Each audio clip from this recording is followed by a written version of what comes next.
PPS sports চ্যানেলে সবাইকে স্বাগতম। আসসালামু আলাইকুম। তাবজীদের শাস্তি নিয়ে বারবার অবস্থান পাল্টাচ্ছেন বিসিবি।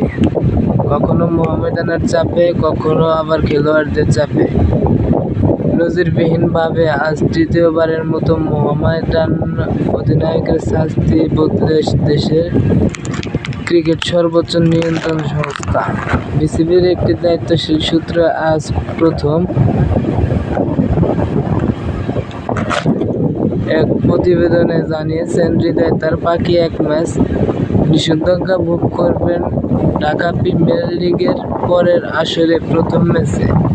তার মানে অবশিষ্ট শাস্তি পিছিয়ে গেছে 1 বছর।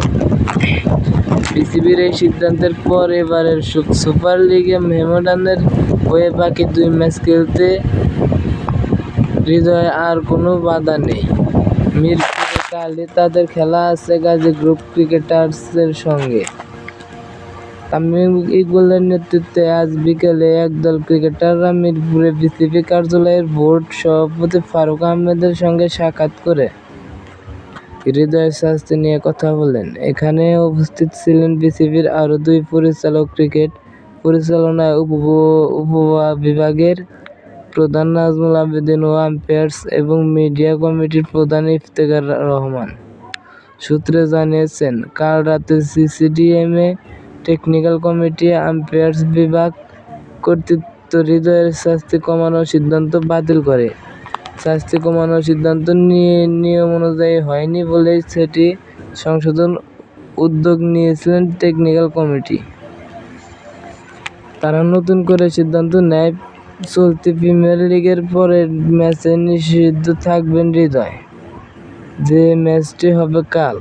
কিন্তু আজ ক্রিকেটারদের সঙ্গে সভায় তাদের চাপে সেই সিদ্ধান্ত বদলাতে বাধ্য হন বিসিবি।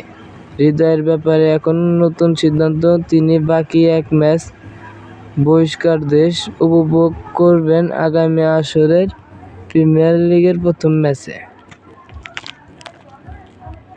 ক্রিকেটারদের চাপে টুর্নামেন্টের টেকনিক্যাল কমিটি কাউকে দেওয়া শাস্তির সিদ্ধান্ত পাল্টে ফেলার এমন নজির বিশ্ব ক্রিকেটের ইতিহাসে আর আছে কিনা সন্দেহ।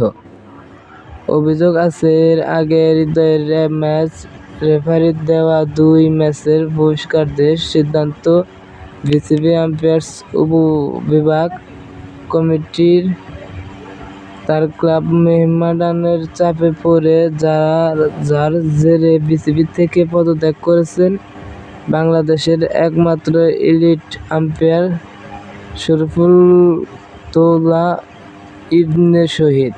গত 12 এপ্রিল মোহামেডানের ও আবাহনীর ম্যাচে এই শরীফুদ্দৌলার সঙ্গেই তর্কে জড়িয়ে 1 ম্যাচের নিষেধাজ্ঞা পেয়েছিলেন মোহামেডানের অধিনায়ক হৃদয়।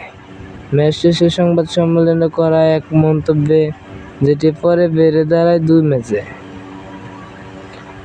আম্পায়ার্স কমিটির প্রধান ইফতেখার রহমান যদিও 2 দিন আগে সংবাদ সম্মেলনের মধ্যে কাছে দাবি করেছেন, শরীফুদ্দৌলা তার মত বদলেছেন। বাস্তবে সেটি হওয়া নিয়ে প্রবল সংখ্যা আছে। আর আজকের ঘটনার পর তো শরীফুদ্দৌলার মত বদলানোর সম্ভাবনা আরও কমে গেল। কারণ অন্য দেশের ক্রিকেটারদের মতো আম্পায়ার ম্যাচ রেফারির সিদ্ধান্তই বাংলাদেশের ক্রিকেটের শেষ সিদ্ধান্ত।